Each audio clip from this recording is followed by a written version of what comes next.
Hey guys, Robert Maxwell with the Man Factory, and in this video I want to give you a quick tour of my little cabin in the woods where my wife and daughter and cat and I all live. So I had to get far enough back to show you the place that it's kind of covered by trees, but you can see there's two main sections here. The original cabin, which is the section on the right, and on the left is the newer addition, which has our bedroom upstairs and a bathroom and laundry area and some storage space downstairs. The place isn't big, and I do plan to expand it to add a third section over here on the far side of the addition, but that probably won't happen for a little while yet. For now, this is enough space for the three of us, and we're quite comfortable here in the woods. It's nice and quiet. We have our private little roadway to get in here, our wood piles to keep us warm at this time of year. So let's get a little closer and I'll show you some details. As I said, this section here was the original cabin, is the original cabin, and that's what I was planning to build. This and only this when I first started building at age 18.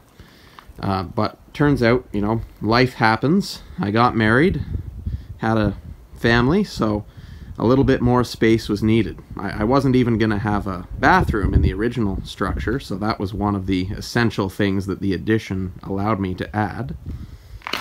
I wanted siding that would go up reasonably quickly, but hold true to the standards of beauty that are important to me, so that's why I went with traditional cedar shingles with some decorative shapes up towards the peak on both gable ends of the building. I went with 1.5 inch thick lumber for the roof sheathing rather than plywood, mainly because I don't really like the look of plywood and I knew the underside of the roof would remain visible. I wanted something that would look good and authentic in an antique sort of way. Now here it is March and I still have my Christmas lights up. I really gotta get those down. Been pretty busy lately, but need to get to that.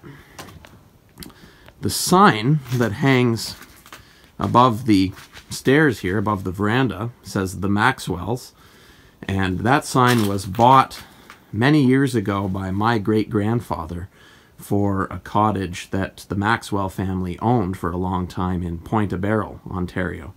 So there's a little bit of history there, and I'm glad to have the chance to display this sign that Great-Grandpa bought over my own home. So the veranda is Trex, which is a composite decking material, 50% wood fibers and 50% plastic, so it never rots and it doesn't need painting or refinishing or anything. I quite like the look of it, and it's nice and durable too. The foundation of the place is limestone pillars, which I built in the Maxwell tradition. As many of you probably know, my dad built his own house all from limestone that he gathered, cut, and shaped himself. So there are 8 pillars supporting the cabin, and at least 4 more. I think there's 4 or 5 more supporting the addition.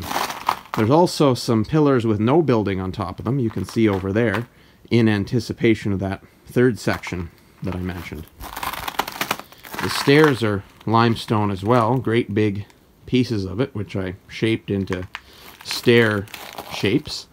We had a neighbor with a tractor and loader come over to support these stones and kind of move them into place by wrapping a chain around them, the other end of which was attached to his tractor loader. Since then, Dad and I have got a used tractor with a loader that we can use for this sort of thing in the future, but back then we didn't have one, so we got our neighbor's help to install these massive stones. I'm sure if Eddie Hall had been available, current world's strongest man, he could have just lifted them for us. No diesel fuel required, but he was competing at the time, so he wasn't available. But the posts for the porch are thick, rough-sawn timber. I wanted to go nice and beefy with this, both visually and structurally. I don't like porch posts that just look thin. I find even if they are up to the job physically, they just look weak to my eyes, and I just like things to look strong and be strong. So over there you can see the outhouse I built. That was so that my wife and I could move into this place sooner rather than later, because everything was done except for the septic system.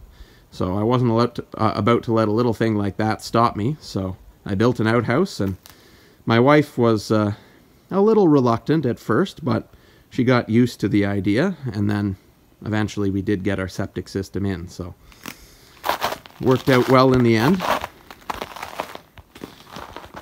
Up top here you can see I have 2 openable skylights. There's another one on the other side, and those allow us to let more light into the upstairs and really improve the atmosphere a lot. Walking over to the addition side, you can see clearly here that I haven't got very far yet with the cedar shingles. I've only got about 2 feet up or so, and we have this Delta Dry building wrap the rest of the way up as temporary protection. I'm hoping to get to those cedar shingles soon when the weather warms up a little bit more. Eventually I'm going to have a extension of the veranda, nice and wide, that is out as far as the veranda of the original cabin is, but goes all the way back to the wall of the addition here. So it'll be a nice wide area of veranda, and I may add an overhanging roof plugging into the wall of the addition here to shelter that, and we can have a picnic table there and maybe a barbecue. Just a nice summertime outdoor space. So you can see the shape of the addition. It's kind of like a gable within a gable. There's gable walls on this side and also on the end here, and that's to maximize space inside. It's not all that spacious in there, but it's made a lot more spacious by doing it this way. It was a complicated structure to frame as far as the shape of the roof went, because I went with rafters, not trusses or anything. A lot of intricate geometry there, but it worked out well, and my wife and I now have our bedroom up there, and our baby daughter is sleeping in there with us at this time, so it's a space that's going to good use. So there you have it, a tour of our little cabin in the woods, at least what the outside of it looks like. I hope you found it interesting, and next time I'll show you what the inside looks like. Thanks for watching.